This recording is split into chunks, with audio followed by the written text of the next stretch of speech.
So now it's recording. Yep.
One year they had it at Seider, and that was. Huh? Oh, I thought you said your fetus is killing you. Oh, Walk past? yeah, that's. Walk the leader. That's for a lot of people. I don't think it looks like that live. Yeah, you have to be like far away, and I don't think. I think that's just the preview for it.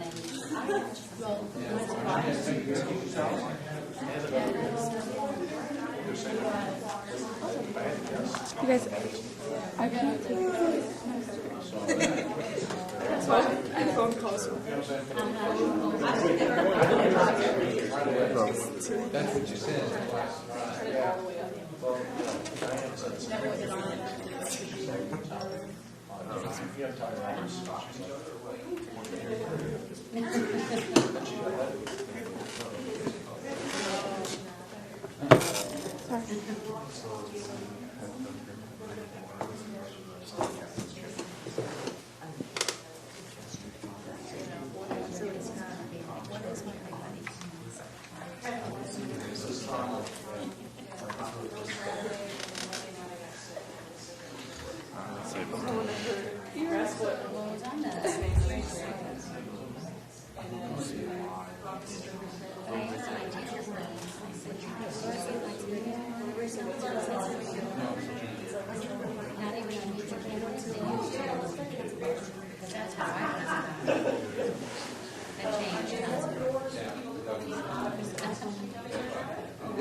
They didn't get convicted.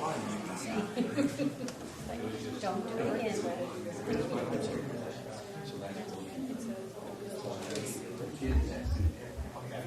What's the learning experience?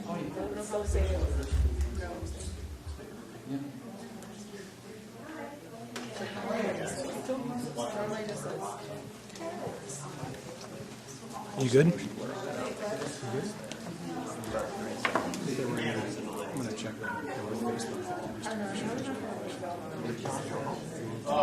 Yeah, because that's the one I was telling you about. It was at St. Peter City Hall.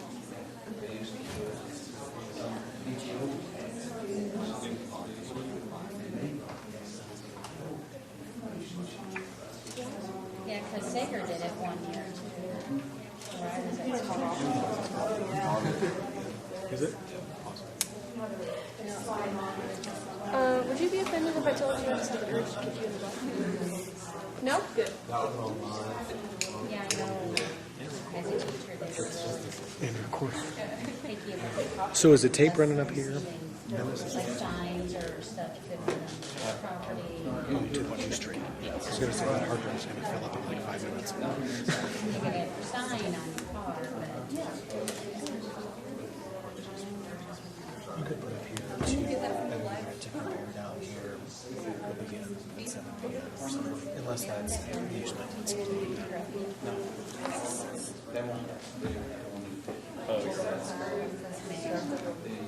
Oh, oh, man. Oh, okay. What's in here? Because some of them are retired.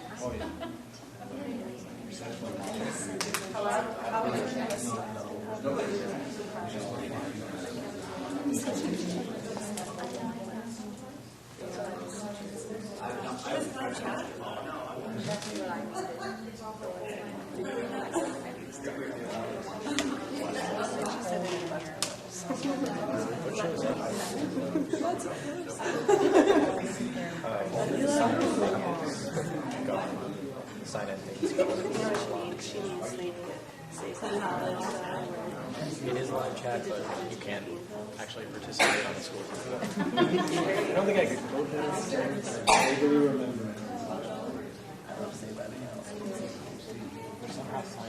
Those mints are so good, and David's like, no.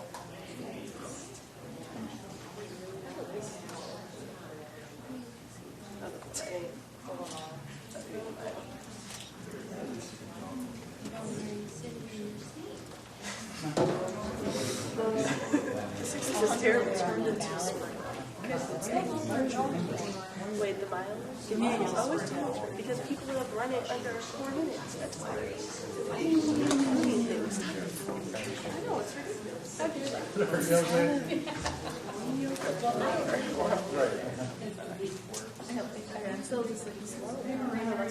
Doing fine, and you? Did you have a good spring break? Good.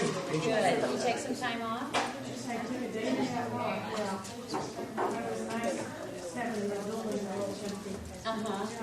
Oh, yeah. Yeah. It's great, fabulous. Well, we were lucky we had nice weather, too. Yeah. I told Mama Maria. Did you have a good, I guess you probably didn't teach you how to have a break, but I guess you did enjoy it. Well, my grandson was off, so I got to spend some time with him. We went to the zoo and did some fun things. So, yeah. It was nice. And I was out camping. Yeah, yeah, I've been really lucky. I've got a footprint.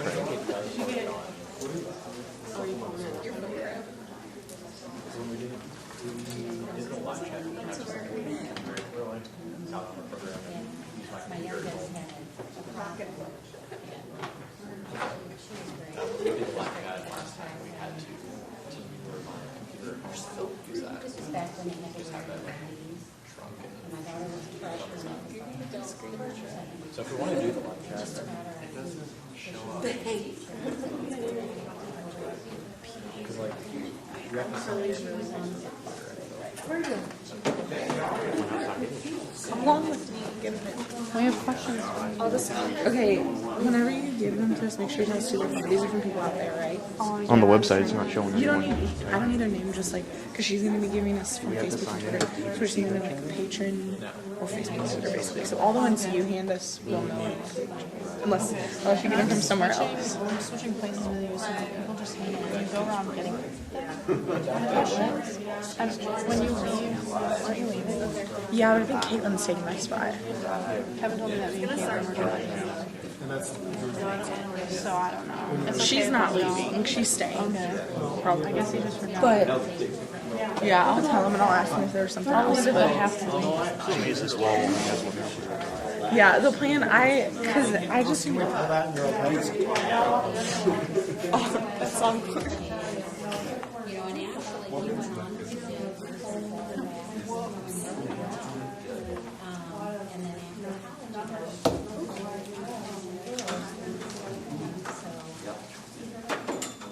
they gave you a chance. Shane was still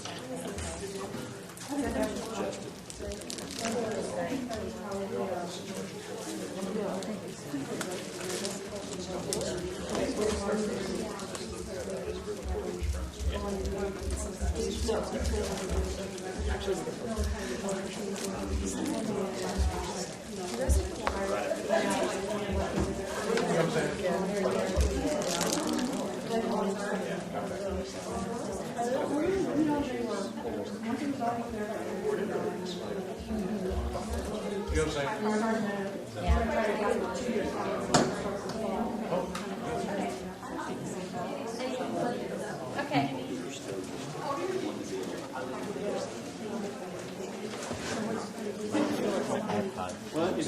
Whole week from Easter next week, so. Fish fry.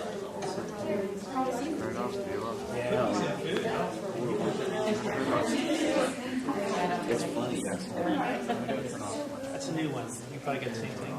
Early, yeah. It's our industry. The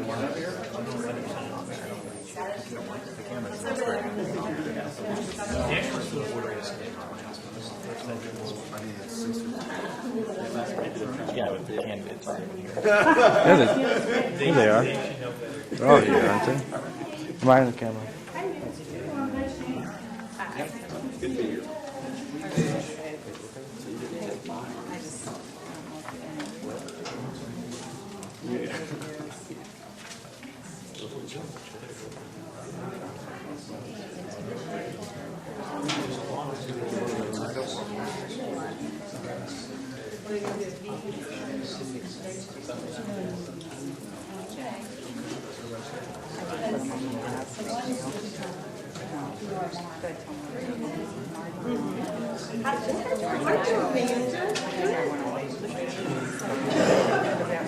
Thank you. So were you up here with that big man? How cool will you do for them? Really? I'm excited.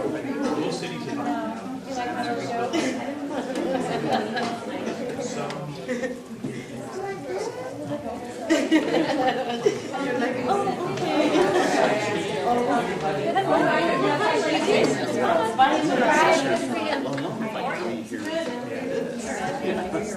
Hey, Steve, how you doing? I'm doing well. Good to see you.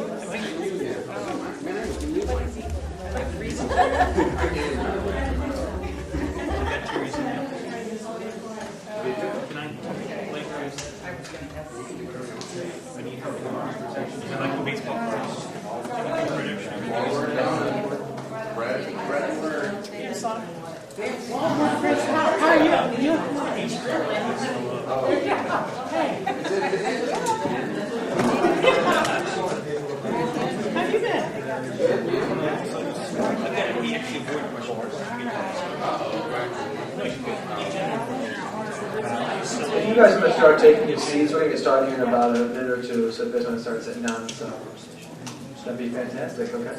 If you guys have any questions, you guys there are note cards out on the table if you guys want to write those down.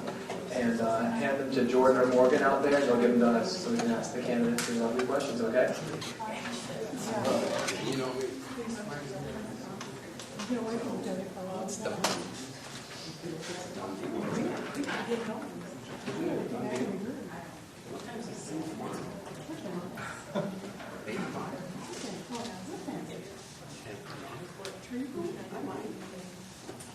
Sorry. I can't let you show up. Not me.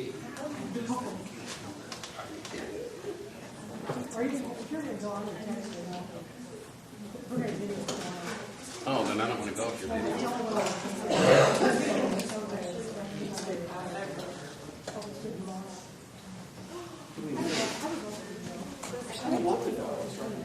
I have the document here, they could just go before that. But it's only for the sign, right? That's fine, because I just got to go there, so I get down and say, Joe, you want to do that 15 minutes early? Sure you do. I know what's wrong with you. I think it's like they told me.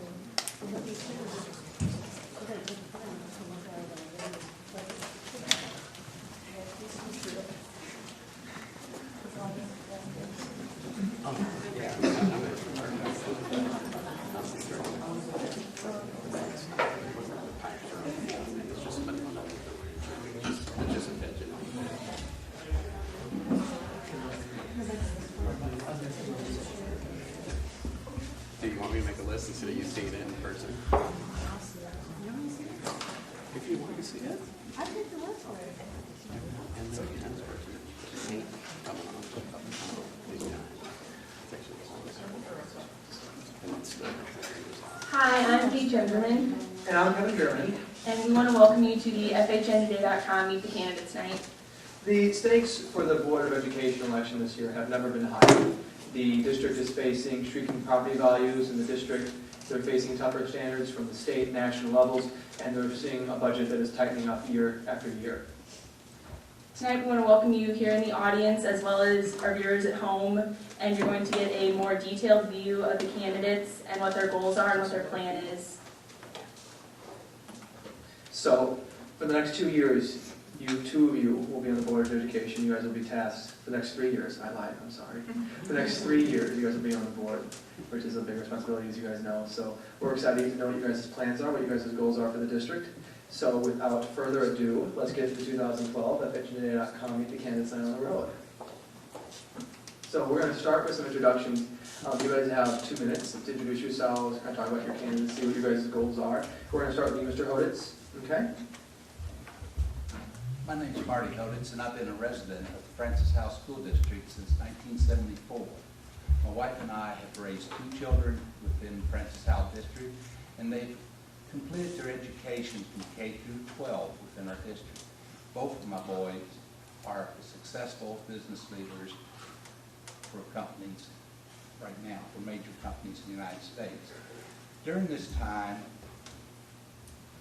my wife became an educator for Francis House School District. She teaches at Cosley Elementary, the Gifted program. And with living out here since 1974, we have seen the changes of Francis House from a smaller school district that was growing in leaps and bounds to one that we see today, that we have plenty of building capacity for our kids, and we have high-quality teachers throughout our district. Why do I want to be a board member? When I first ran for Board of Education 6 years ago, student learning was my main issue. It is still the same today. Education is a lifelong process. Students' needs are my first priority. All students deserve a high-quality education, whatever their learning ability. The second thing that we really have to worry about, that Mr. Beardman led us to, was the financial responsibility of our district. The taxpayers of Francis House School District, the Board of Education, Central Administration of the district continues to have sound fiscal management, and we budget our students' needs with the taxpayers' needs. With the downturn in the economy in the United States, our governments are now forcing more of the responsibility to the local taxpayer. So with this, it is becoming more important all the time for the district to find new sources of revenue to help us all, to help out the students. Our government mandates laws and programs that we must have. These mandates, by law, are supposed to be funded. But our government is not doing that. Francis Howell District today has been able to finance these mandates, but there will be a time when it comes into question, are we going to meet the mandates? Are we going to provide the education for the majority of the students? All right, Mr. Hodits, thank you so much. And guys, could you make sure to click on your microphone for us so we can hear the audio at home? It's on a very complicated mic system. No big deal with things for any future year. So, Mr. Johnson, you're up next. Thank you, Kevin. First of all, I want to thank Francis House North today for hosting this candidate forum, for you and Paige soliciting all these questions tonight. I've been a resident of St. Charles County also since 1987. My wife is a lifelong resident of St. Charles County. We have a son who is a freshman at Francis House North, so we have pretty deep roots in the Francis House community. One of the questions that we were asked to answer is, why do we think we're qualified as a board member? I think I'm qualified to be a board member based on the 3 years previous experience and the training I've received through the Missouri School Board Association. I'm retired. I have adequate time to devote to the position, whether it be serving on assigned committees, visiting schools, or attending community functions. I believe in a time of financial uncertainty, this board needs stability and experience. plus individuals that can make independent decisions based on good information. I've learned much in my first term, and I've been told by parents, teachers, and patrons that my being on this board makes a difference. I want to help continue the momentum of the past 3 years by being re-elected next Tuesday. Mr. Johnson, thank you so much. Mr. Seider? Good evening. I'd like to thank Francis Almore, FHNtoday newspaper too, for putting on this Meet the Candidate Night. Everybody, they did that completely on their own, as I understand, and it's a big challenge, so thank you. My name is Eric Seider. I'm running for the school board because I am passionate about public education. President Kennedy said, as public education goes, so goes our country.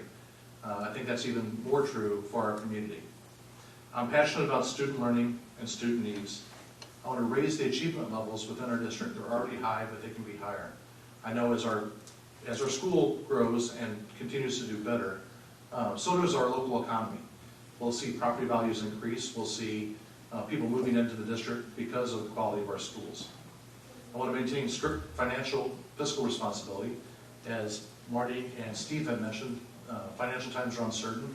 The state continues to underfund education and not fund the mandates that they require by law. And as you mentioned, Kevin, we're also seeing a shrinking tax base. So I think fiscal responsibility is more important than ever. I also want to support teachers and the staff and the administration so that we can support student learning in the district. I've worked for the Post-Dispatch for 17 years. I'm the Director of Internet Technology and Telecommunication for Lee Enterprises, St. Louis. I have 4 kids. 3 kids are out of high school, K-12. 2 are in college, 1 has graduated. I have 1 daughter at Francis L. North. That's a junior. She'll be graduating next year. In the last 17 years, as a manager at the Post-Dispatch, I've managed both union and non-union employees, and I understand how to manage a multi-million-dollar budget, whether it be capital-based or operational-based. I thank you for your time. Look forward to answering your questions. All right, thank you. Maria Haupt. Hello, I'm Maria Haupt. Again, thank you for inviting us and giving us the opportunity to share our thoughts and our views. I have been in the district all of my life. I am 6th generation to live in the Francis House School District within a 10-mile radius.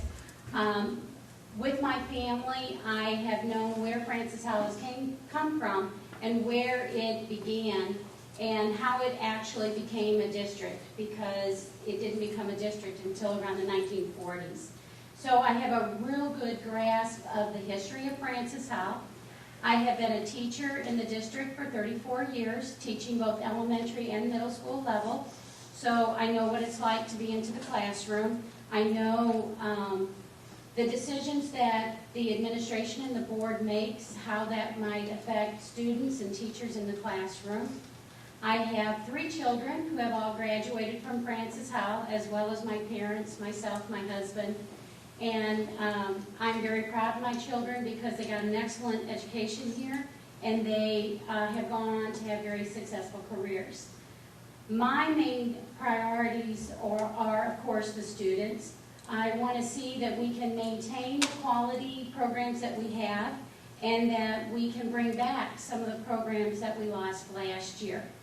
I also feel it's very important that we keep our class sizes at the state's desirable sizes, and that we have quality teachers. And I have been a member of the FHEA for 33 years, and I am now, since I'm a retired teacher, I am part of the retired NEA. So I am very focused on the teachers, what happens in the classrooms, what goes on with the students. Again, like everyone else has mentioned, fiscal responsibility is extremely important. I have worked on many budget committees over the past 34 years, and I have a good understanding of school district finances and how that works. I've also served on several curriculum committees and other technology committees and other committees throughout the district. So I feel I'm qualified because I have a handle on everything and I've lived it. So, thank you. Fantastic. Okay, so we're going to start some questions now, guys. We have some from the audience and some that we have. And we, by virtue of we rolled the dice. Eric, you are the firm who's going to start us off with our first question. And the first question we have is one that Paige and I would like to ask you guys. And I think one of the bigger issues the board has faced this year was the tax rate back in September, October of that time. So I want to talk, in your term, the sunset provision will expire and the budget's going to continue to see this shrinking and tightening, especially as revenues start to go down and start to dwindle. So I want to ask you how you would handle the budget and keep the district fiscally solvent. Thank you. This is a very common question I get when I'm going door to door and canvassing. And I think we need to balance the need of the students versus laying off teachers. Neither situation is a good situation. We don't want to have to lay off teachers, to cut staff, to save money. We don't want our classroom sizes to get larger because it will have a direct impact on students. I spoke very publicly at a board meeting when the tax rate that had been increased was rolled back the next week at a special meeting. And I disagree with that rollback because I believe the district could use the money in the classroom, as Marie said, to increase and put back in some of the things that we had to cut last year. All right, thank you for your response, Mr. Seider. Ms. Haupt, you want to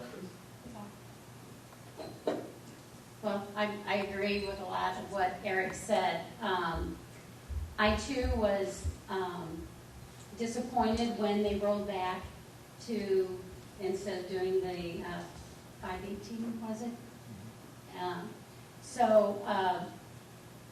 I know it's a very difficult time because our community members are struggling also with jobs and trying to make ends meet. But again, the district needs this money. And a lot of things, we really don't know what's going to happen down the road. And Mr. Supple has been excellent in helping advise us and keeping track of our finances. And I will probably rely on him a lot. But I do believe that I would like to see that tax be permanent. That we ask the voters to... The sunset provision? Yes. Okay. Yes. Just want to clarify that, sorry. Yes. Thank you. No problem, thank you. Okay, so Mr. Hodits? Once when we set the original tax 518, I voted for it, and I voted against reducing it to 513. My reasons for it was the district, we see that we're going to have to cut the decrease in revenue down the road. And if we had the tax rate set at 518, we could have been saving this money to help our reserves to overcome the deficits that we will be seeing in the near future. The deficits that we're seeing is not due to the taxpayer support for Francis Haupt. The deficits that we're seeing is due to the lack of funding from the state. And I'm referring to transportation. I'm referring to the foundation formula. If our state would do this, the 20-cent sunset would not be an issue for Francis Haupt. But until the state steps up to the plate and do what they are supposed to do, Francis Haupt and other districts are going to have the same issue. This is once when we're going to have to ask our public, what type of education do you want Francis Haupt to have? They're going to have to tell us, do we want to keep it 20 cents or roll it back and decrease the quality of the education of our students? So it will be up to our state legislatures and mainly our taxpayers. All right, thank you, Mr. Johnson. I'm going to finish that up there. Kevin, just clarification, we're talking about the special purpose levy, 20 cents? Yes, sir. We're not talking about the tax rate that was set? Well, we're talking about both and keeping the district fiscally solvent. Your plan to maintain facilities and the budget at the same time. The 20-cent special purpose levy does fall off in the next couple of years, and we discussed this at a work session in December. We're going to need some input from the public to basically tell us as a board what they want to do. Do they want to maintain the current academic level that we have? Or are we going to let that levy expire and then are forced to make additional cutbacks, which would be tough. So as Mr. Hodits pointed out, that's a local tax issue that the patrons are going to have to decide, and the district needs to come out sooner than later so that we can plan if that levy doesn't pass. I think we're probably going to have a bellwether next Tuesday on whether it pass or not with the Cottleville Fire District's 27-cent levy. If that passes, that might give us an idea of what kind of opportunity we have. But I think that's, we're going to have to go back to the patrons, tell them, as Mr. Hodis pointed out, the underfunding from the state, and ask them if they want to continue that levy. As far as the discussion about the tax rate that was initially proposed, which was, and then we voted on, which was $5.13, the board voted to approve the original budgeted amount that was requested by administration, which was $5.13. It was suggested that we roll that up to $5.18 due to some extra construction monies that had come in. And the majority of the board decided in these times, as Marie pointed out, to give that $1 million back to the public. If we need that money next year, we can recoup that. But this year we rolled that $1 million back to the public, and I think it was a good decision.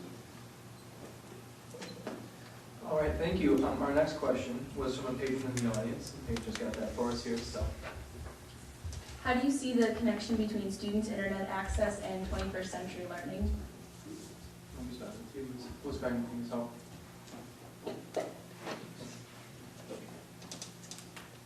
Well, 21st century learning includes technology. It's a small part of it. There's about 4 or 5 different aspects to 21st century learning, and technology does have a piece of that. It's the school district has adopted the NET standards, which are the National Educational Technology Standards, which also kind of falls into that 21st century learning. And I guess, could you repeat the question, because I'm not real sure what you're wanting. Yes, how do you see the connection between students' internet access and 21st century learning? Okay, with the 21st century learning, some of the part is research and being adaptable and being able to communicate, and that's part of 21st century learning, and with the internet, they can do that. Okay? Okay, thank you. Mr. Hodis? The internet is part of the everyday lives today, just like the newspaper and the news on television at night was our time when I was in school. 21st century learning requires all of our students to be able to understand how to access the internet, how to determine what is right on the internet and what is really a false statement that's been made to it. With 21st learning in our teachers, we'll be able to decipher this information. As we all know, the internet, if it's out there, people believe, but a lot of it's not true.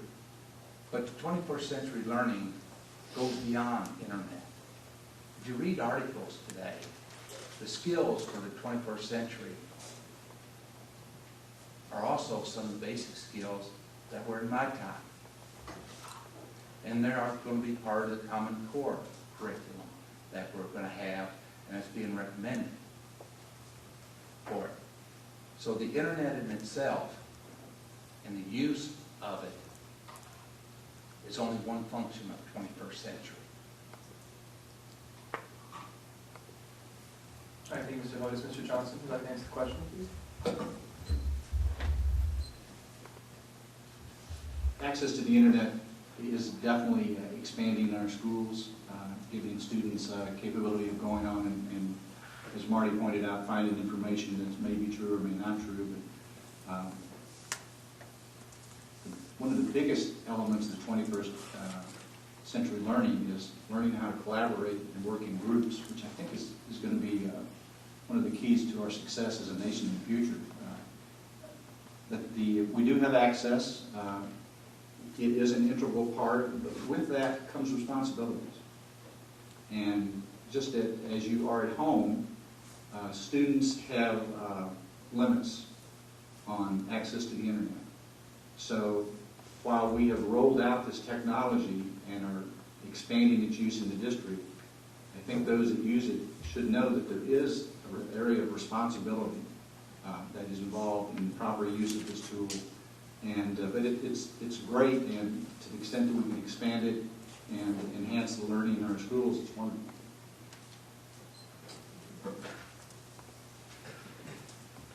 Mr. Seider? Excuse me. First of all, I'd like to agree with all of my fellow candidates. I'll speak directly to the internet access piece, which I think is maybe underlying that question. As a member of the Francis South School District Technology Committee, we've discussed this. We've discussed the adoption of the NETS standard in the 21st century and core curriculum. But what I hear from students most often is they can't get to all the sites that they want to get to on the internet. I think that the district will be reevaluating that as we go forward, because as we adopt bring your own technology to the classroom, kids are going to have Twitter, Facebook, YouTube, other things available to them on their devices that they bring into the classroom. So I think we need to weigh that ability also with the resources we allow in the classroom. Fantastic, thank you. Our next question actually comes from a student. She is a junior at Francis South North High School. Her name is Smith Millie, and she asks, how do you plan on supporting gifted education? She wants to start with you, Mr. Hodits. Since my wife's a gifted teacher here in the district, gifted education at the high school level, we have a little issue with. With the AP classes that we're offering now for all of our students, the gifted program enrollment has decreased over the years, but the enrollment in AP has increased. At no time that I see will we discontinue the gifted program in our high school, but it's going to be decreased in size for it. We took that step last year because we could not afford to have teachers having 1 or 2 students in the classroom for gifted, and other teachers have 25, 30 kids. So the gifted education in high school is a part of our curriculum. It will remain a part until the students decide that we're not going to take it.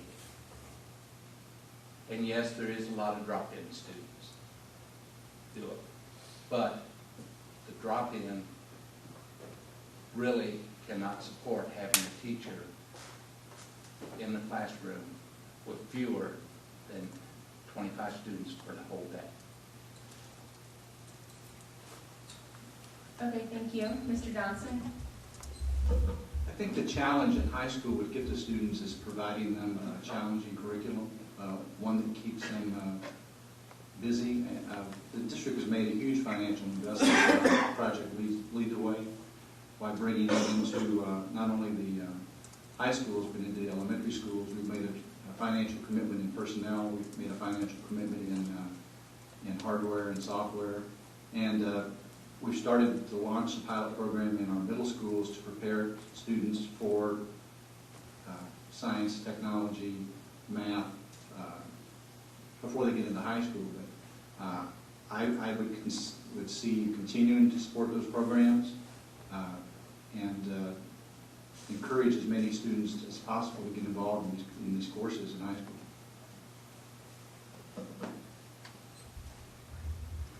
All right, thank you. Mr. Seider? As a parent of gifted students, I think gifted education is extremely important at all levels. As Mr. Johnson said, we need to keep students engaged. And however we can keep students engaged keeps them in school and keeps them progressing. I also think that we need to make the same resources available to kids who are not gifted and who, at the other end of the spectrum. I support all student learning and all the kids in our classroom and would want to see that continue. All right, thank you. Mrs. Haupt? Well, the gifted program is very near and dear to me. At Seider, I worked with a lot of those gifted students. I think it's really, really important, like my fellow candidates had said, these are people who are going to be the leaders of our world.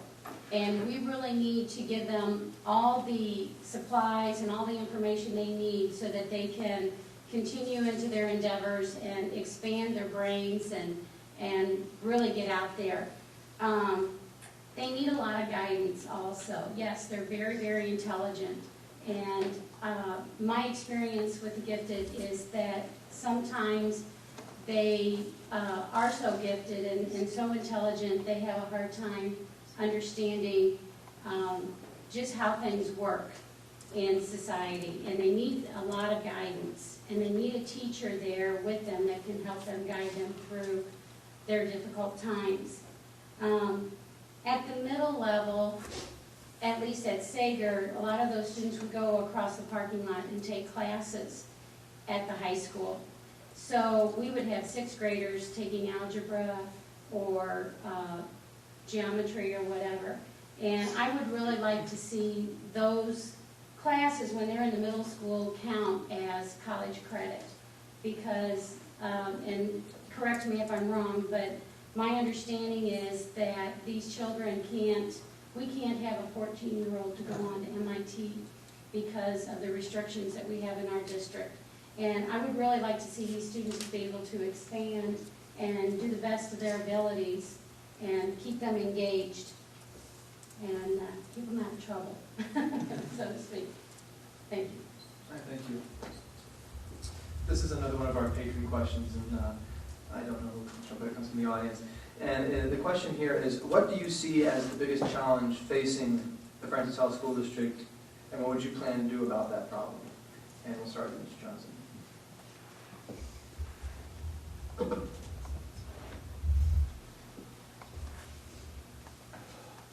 The biggest challenge over the next 3 years is finances. Education is one of the few endeavors that I've been involved in when you set your budget months before you even know how many people you're going to have working for you. And even weeks before the legislature even decides how much money is going to be provided for education. So the budget in this district is a working document and changes daily. I would support maintaining our academic level as it currently is. We're making an investment next year. We're hiring extra teachers to keep classroom size down because our population is up. At some point, we're going to have to, as I mentioned earlier, go out to the patrons and ask them, are you happy with the current academic level that your students are seeing in your schools? And if you are, we're probably going to have to ask, especially if that 20 cents is allowed to roll off, extra funding to maintain our academic excellence. The cuts that were made in this current school year were dramatic, and we don't want to have to really go through that again. This district is very fiscally responsible, and will continue to operate it that way. But we do need direction from patrons. The administration has done a great job of doing a lot with less, and we're going to have to continue to do that. But we're going to have to find other resources to support our academic endeavors. Fantastic. Mr. Seider, a question for you. As Mr. Hodits and Mr. Johnson said, I believe the biggest issue facing the district is going to be financial. To reiterate what Marty said earlier, the state continues to chop education funding. If you look at the state's education spending over the last 10 years, you see a dramatic decline. In addition to that, we also have our federal government, which is a fairly small piece of our overall budget, but that also continues to decline, or it comes with so much red tape that it's not worthy of trying to get. In 1974, then President Nixon integrated all students into the classroom. And he said, regardless of handicap or ability, we're going to educate every student. And we're going to promise to spend, we're going to fund 40% of that education. Under President Bush, that funding fell to 9%. Under President Obama, it's risen to a mere 11%. So the school district continues to take on mandates from the federal government and from the state government, and they continue to underfund their own mandates. It's looking right now like the Missouri General Assembly is going to underfund the formula by approximately $3 million, and that's going to hurt districts like Francis Haupt. As Steve and Mr. Johnson and Mr. Hodits said, we're going to have to ask our patrons and our families in the district, do you want to maintain the level of education you have, or do you want us to have to cut teachers and staff and extracurriculars and all the things that go along with it that cost money? It's a question for our patrons and our parents. I hope the district and myself as a board member, if I'm lucky enough to get elected, can help educate the community for what the needs are going forward. Okay, thank you very much. Mrs. Hope? Wow, it's hard to follow them. I totally agree with what they said. Finances is going to be our biggest issue. I agree we need to go to the taxpayers and ask them about the 20 cents. Again, I am really proud of the educational programs that we have here. I was real disappointed when some of them were cut last year, and now they're bringing teachers back, so I kind of wonder what was going on there. But I agree that we definitely have to look at that, because I've been reading also that it sounds like the state is gonna be flat again this year as far as the funding to the school districts. And it's an area that we have to constantly keep vigil and look at. And like Mr. Johnson said, it constantly changes. The times I've been coming to the board, I can see where, well, this changed and that changed as far as the money's coming in. So I totally agree with that. Okay, thank you. Mr. Hodis? The way our government wants to regulate and fund public education is our biggest challenge. The public school systems are where most students receive their education. No other time in history of the United States has public education faced the challenges that it does today. Public school districts, all educators, are being made the whipping boy of the U.S. Congress and the state of Missouri General Assembly. These two government bodies, mandates are the real issue in public education with financing. Their mandate handicaps all public education with the rules, regulations, and funding issues that take away time from educating students. Forces all educators to be paper pushers, and forces every local taxpayer to fund a greater portion of public education. It's my belief that if these two government bodies would only establish guidelines, all educational institutions, for all education institutions, and provide the funding that they are required to law, then the community will be able to determine how to educate our students. So the funding by our governments is really our big issue. All right, well answered, candidates. Our next question comes from the audience, and I would like you guys to go into explaining to us the 5-year strategic plan. If you guys know anything about that. So if you guys know that a little bit, we're going to start with you, Mr. Seider. It's a pretty broad topic. I sat on the 5-year strategic committee and enjoyed my work on that as part of the technology committee and the collaboration. The 5-year strategic plan primarily focuses on our mission statements, preparing students today for success for tomorrow. and every student will graduate with a college and career readiness skills. So that was the core focus of our 5-year strategic plan. And I believe we've laid the groundwork to meet that.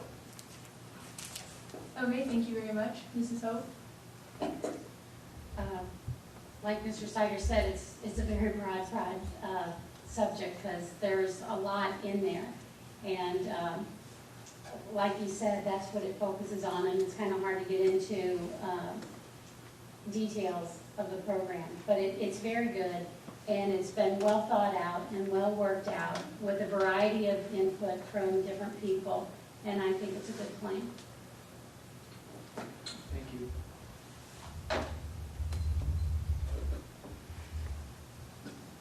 As everybody said, it's a huge subject, the 5-year strategic plan, but it's going to be based upon the budget, financing, the forecast that our CFO and the community sees for our district and what we have for expenditures, the facility needs for all of our students. The facility needs also include the technology needs. We do in our schools, so we have the technology available for all students. 21st century learning is one of the key factors. Where do we want our students to be in 5 years? Where will Francis Howell education system be in 5 years? Will we be the top in St. Louis area, the top in St. Charles?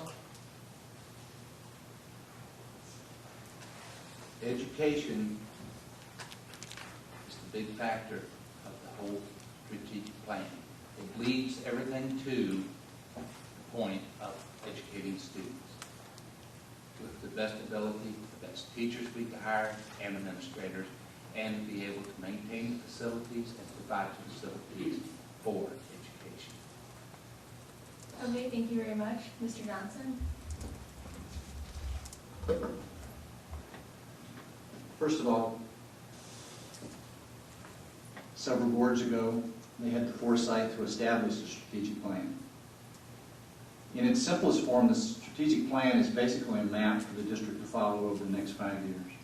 It encompasses academic achievement, fiscal goals, facility goals, and it could be just a project that administration would put together, stick in a binder, and not look at. But that's not the way it is utilized in this district. The goals in the strategic plan are driven down to each school. Those schools are to set academic goals, climate goals, behavior goals, and administration does an excellent job of monitoring those. But in its essence, it's a map that administration has laid out where they want this district over the next 5 years and a plan on how to get there. It's also dynamic because as things occur, such as financing is not there, or academic standards change, such as the Common Core standards that are coming, it's adaptable, and it involves the changing of our curriculums, but it's strictly a map to tell the district and the public which direction the Francis Howell School District is going to take over the next 5 years. All right, well answered. I want to talk about an issue that's been a hot topic at Board of Education meetings, not just this year, but last year and for quite a few years. And I think if you know that, you guys might know what I'm going to ask you is about. There's been a lot of talk from parents and a lot of chatter at board meetings about turf fields and athletic facilities and equal maintenance at different schools. So I want to ask you guys how you guys plan to keep funding for different various projects equal across the board for high schools and middle schools and elementary schools while maintaining the academic edge. And we're going to start with yourself. Oh boy. Well, one of our main focuses should be on student safety. And after coming to several of the meetings, I have noticed with the facilities, there are several of our buildings that are getting at the age where they're really going to be needing some repair.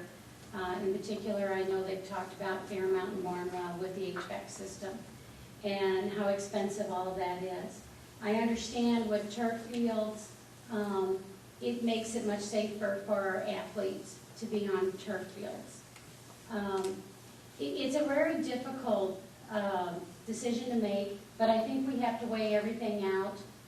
What our most important needs are at the time, financial responsibility if we have the finances available to do that. And it's something that if we have the money and it's going to make it safer for our students, I'm in favor of the turf fields. However, if we only have so much money and we have a building that's falling apart and needing repairs, then obviously that's going to have to take precedent over anything else. So I guess that would be, safety is my main issue for students, and with the facilities, we need to keep our kids safe. Okay, thank you very much. Mr. Hodits? The turf field has been a hot topic in Francis Haupt for quite a few years, not just in the last 6-8 months. We've been lucky on the last bond issue here in our district. Construction has been down throughout the St. Louis area, throughout the United States. With the construction being down, we have been able to finance projects we never thought we could. The first choice on our projects was student learning. What is required for student learning? Our classroom needs for them. The science labs at North.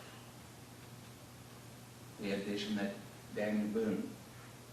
So turf field is not a question of if, it's the question of when we're going to have it. At present time, there's an agenda item on the next board meeting on April the 5th, which 2 of us will be present at.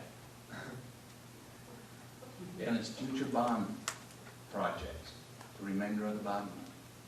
We are hoping at this time that we will know the cost of the HVAC systems at Fairmont and Barnwell, and if they come in like the rest of the estimates have in the cost, more than likely we will have money for the turf fields.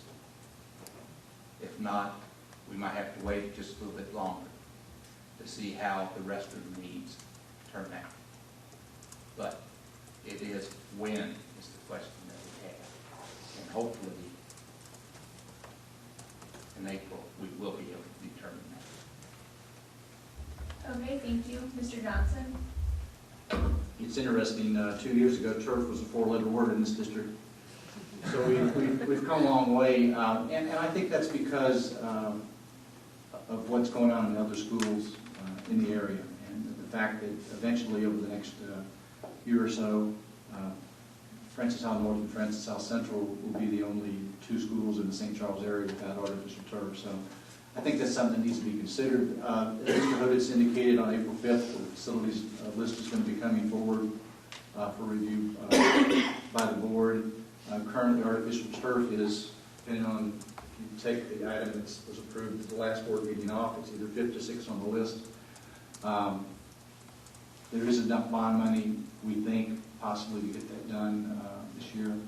At least a plan to have turf in those 2 schools, depending on the money for the air conditioning systems and some other infrastructure needs that Barnwell and a couple of the other schools have. But it is an extended safety issue. It would keep our schools on parity with other schools they compete against. I understand why the parents have become active about it over the last year or 2. It's something that needs to be addressed, and I'm sure the board will address it within the budgetary process, and I'm optimistic that it'll get accomplished.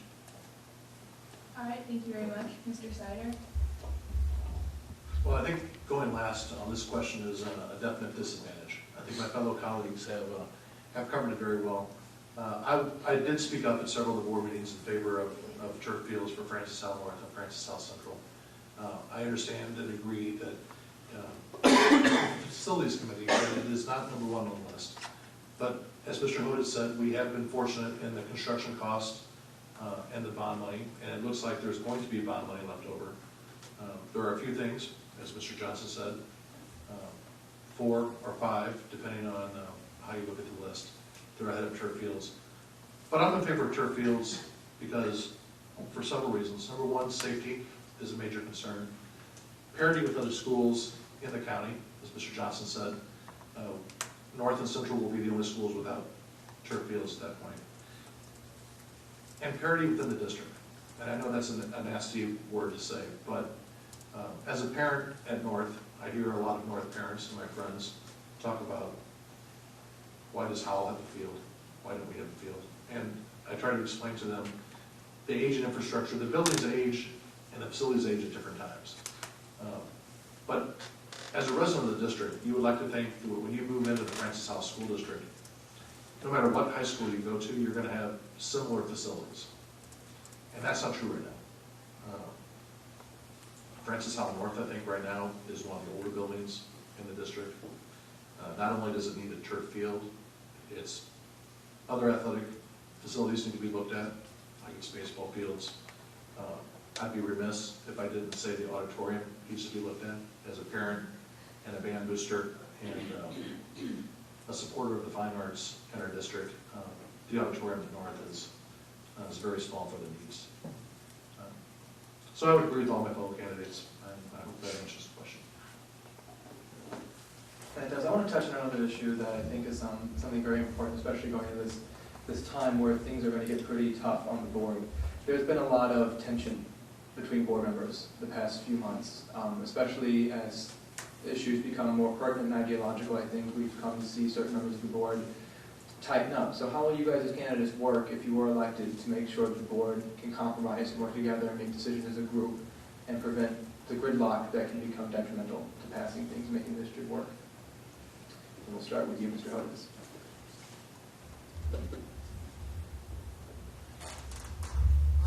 Some of the tension between board members is created by the cliques that we have. Cliques are good, cliques are bad. Bad piece is, once we come before things, it appears that some decisions have been made ahead of time and discussed. And that upsets other board members. If we would all try to work as a team together, form our own independent opinions, we'd probably get along a lot better. And respect what each other knows and their knowledge, which seems we have lost some. So, in order to work together, I'd be willing to step forward and work with anybody, discuss the issues,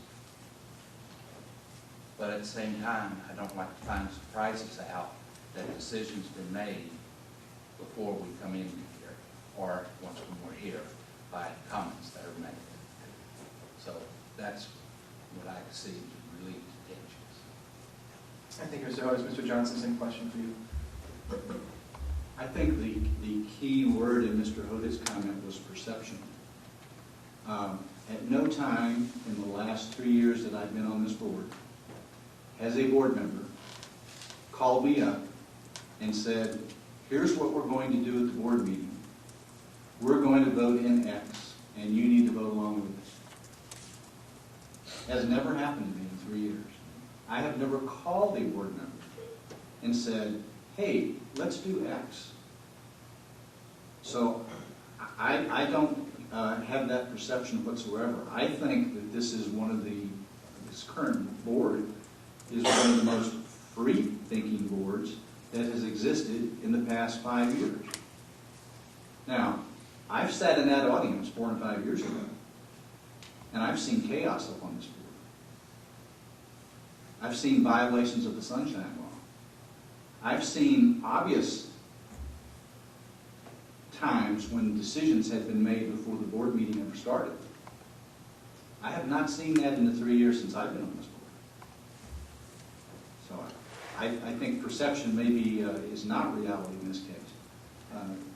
There is the fact that certain board members get along with each other does not have anything to do with the way decisions are made, at least not the way I make decisions. Thank you, Mr. Johnson. Mr. Seider, same question.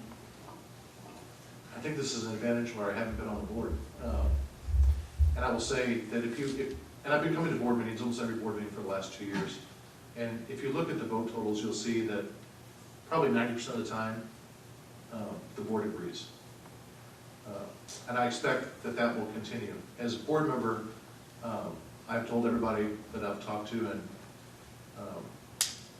the groups that have endorsed me that regardless of your endorsement, I'm going to be an independent thinker, and I'm going to do what I think is in the best interests of the students. I don't know that there's factions on the board because, again, I haven't been part of that. But I know that going forward, I plan to respect my fellow board members and bring my own skills to the job and vote my own mind on issues as they arise. Okay, thank you. Mrs. Haupt? Like Mr. Johnson said, in the past, I have seen some of the board meetings get pretty fierce, but I really believe this board works really well together.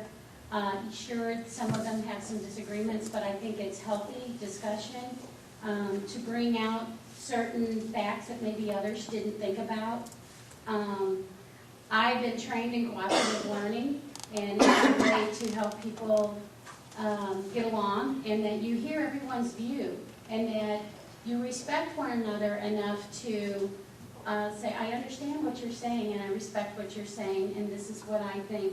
And I think that's healthy.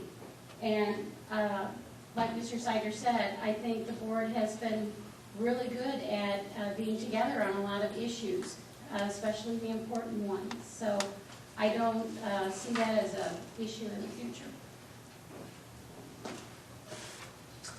All right, we have one last question for you guys before we do closing remarks. And this one comes from our audience too, and it's fitting as a last question.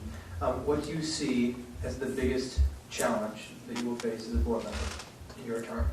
Mr. Johnson, we're going to start with you. Can I pass on this one, Ken?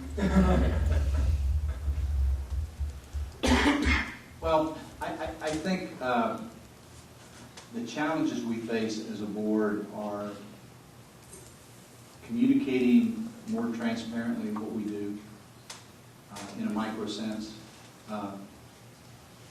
We have very good discussions, I think. We have different talents that come forward. And I think for the most part, as Mr. Seider pointed out, 90% of the time we operate on a fairly cohesive basis. On a macro basis, the challenges we face as a board, as we've talked about, are financial. And I think the other challenge over the next few years is preparing the patrons in the district for the upcoming curriculum changes that are going to be adopted in 2014 once the Common Core is implemented, because that's going to change the rigor of some of the classes. And I think we need to get buy-in from the parents. It's going to be a change. We're going to be stepping up the education of some of the elementary and middle schools, and especially the high schools. And we need to get buy-in from all of our patrons on this. And I think that's part of as we just touched upon earlier, the strategic plan. And it should be part of the communication process from administration and from the board to keep the district informed on what we're doing, why we're doing it, what decisions are being made, what roadblocks or impediments we have in operating as a board or operating a school district, and getting feedback from everyone we possibly can. But bottom line is the 7 people that sit up here with the input from administration are the ones that have to make the decision. So we have to have a cooperative nature, and I think we're up to the challenge of doing that. Okay, thank you very much. Mr. Seider? Can you repeat the question for me, please? Yeah, sure, she'll repeat the question for you. What do you see as the biggest challenge you will face as a board member? I think we addressed that earlier when we talked about the financial challenges, so I won't readdress that. I agree with what Mr. Johnson said, but I think communicating to our patrons and making sure that they understand the issues in education is very important, whether it be the financial changes to the curriculum.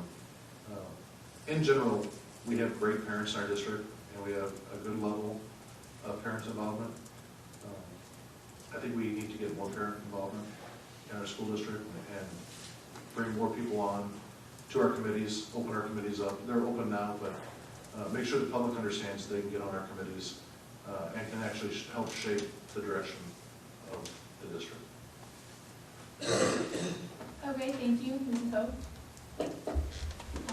You're talking about challenge for me, right? Yeah, what do you think your biggest challenge that you'll face as a board member will be when you return?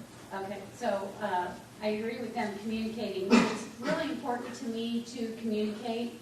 I'm in touch with a lot of the teachers and the staff in the district. I know, teachers in all the buildings. I lived here a long time, so I know a lot of the people in the district, a lot of patrons.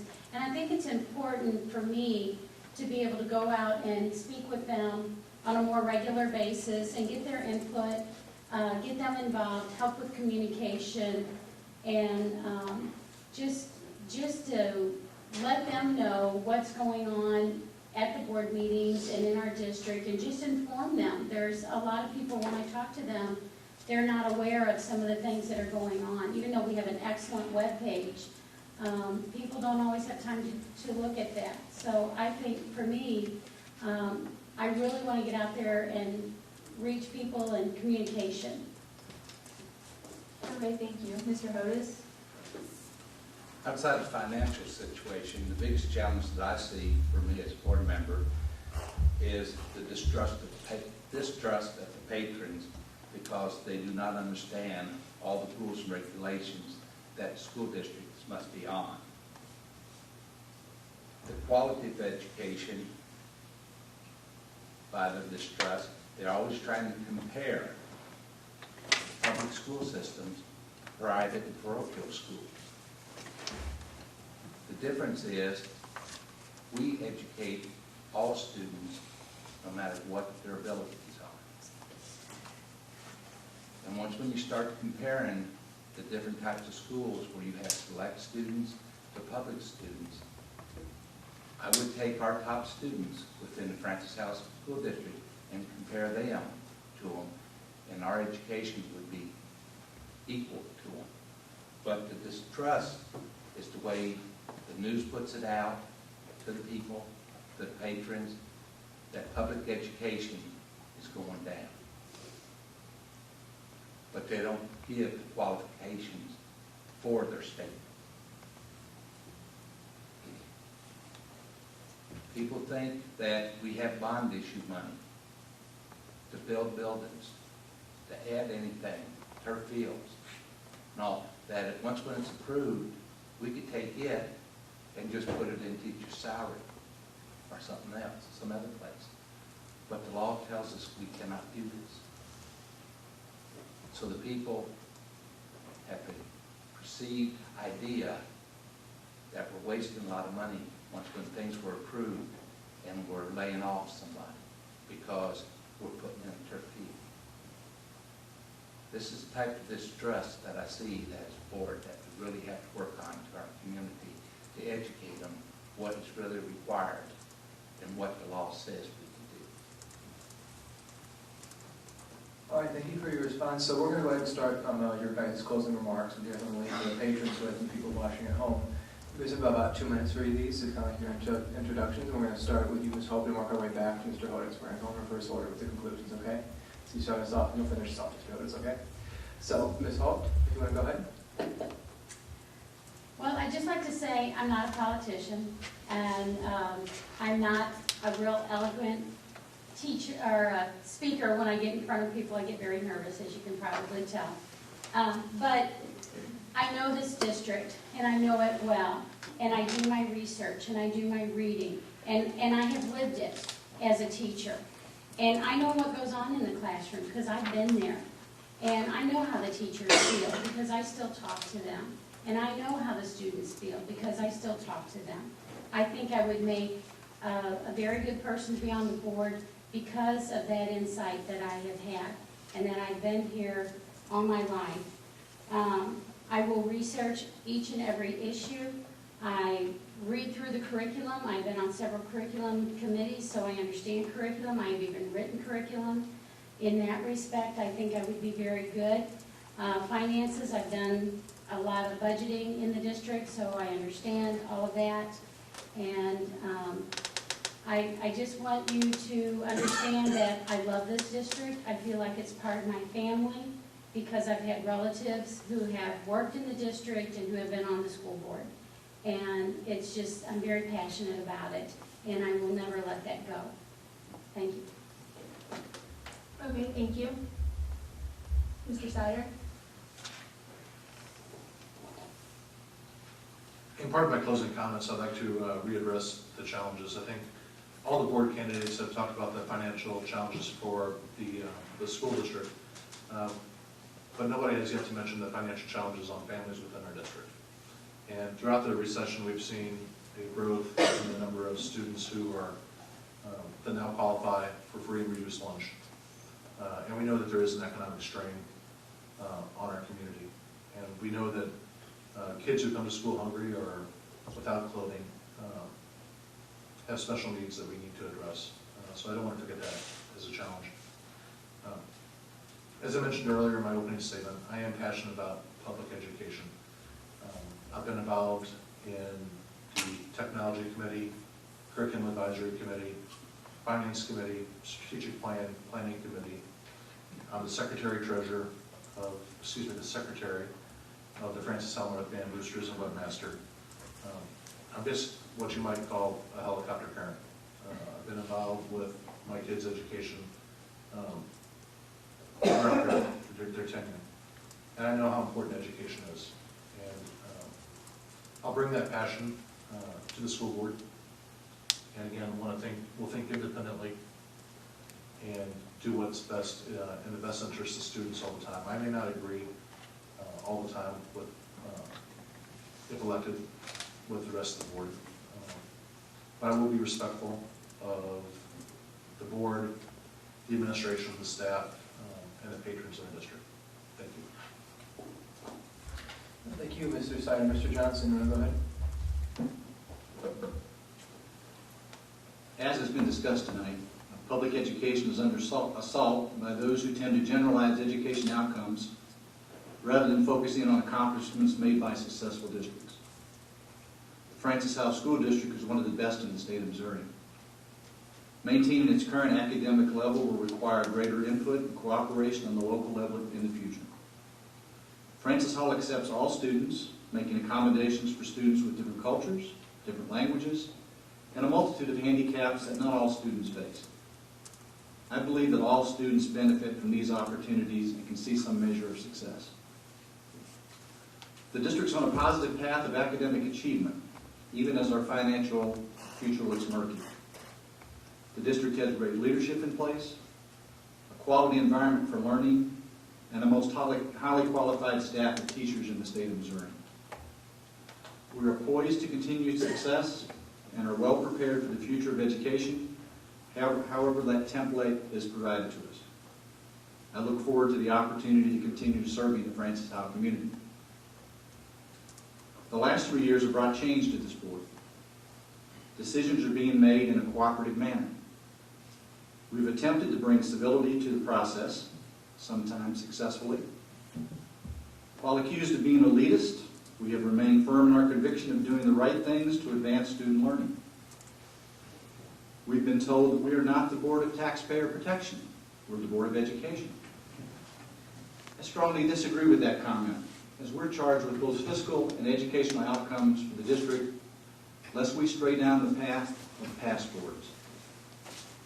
Patrons now have the opportunity to determine the future direction of the Francis Howell School District. I need your help to continue the success we currently enjoy. I believe we're on the right path. I request your vote on April 3rd. Thank you. All right, thank you. Mr. Hodits, we'll finish with you. Public education is the greatest thing of the United States. One of the few countries that have every student or every child guaranteed public education. The reason I'm running for school board, and I want to stay here again, is to ensure that the main purpose of the Francis Howell School District is educating every student, no matter what their needs. To continue with sound financial management, to balance students' and taxpayers' needs, to provide quality educators and staff members who meet the needs of all of our students, to improve the relationship between the administration, Board of Education, the teachers, the support staff, and the patrons of the district, to help ensure that administrators are the educational leaders, not only of Francis Haupt, but of the state of Missouri. And these educational leaders' main objective is to put student learning first. Next week, taxpayers, the patrons, the voters are going to have a choice of who they want to represent the district. I hope you vote for me because my major goal is student learning. We need to get back to that and have the support of the community to do it. It's been a challenge for every one of us this election to try to get our information out. And I want to thank the FHEA teachers for endorsing me as one of their 2 candidates for the Board of Education. This endorsement also includes support staff and the maintenance, grounds, and custodians of our district. Over the past 6 years, they've understood what I stood for. And I hope to be able to continue it for 3 more years. All right, well, thank you, candidates, for answering our questions. You guys did a great job. And we want to thank you guys who came here today. Thanks to you guys who watched at home. That's going to conclude our Meet the Candidates next night, guys. So we'll see you again this time next year for another one of these things. But on April 3rd, go to the polls and vote for one of these guys. All right? Okay. Well, vote.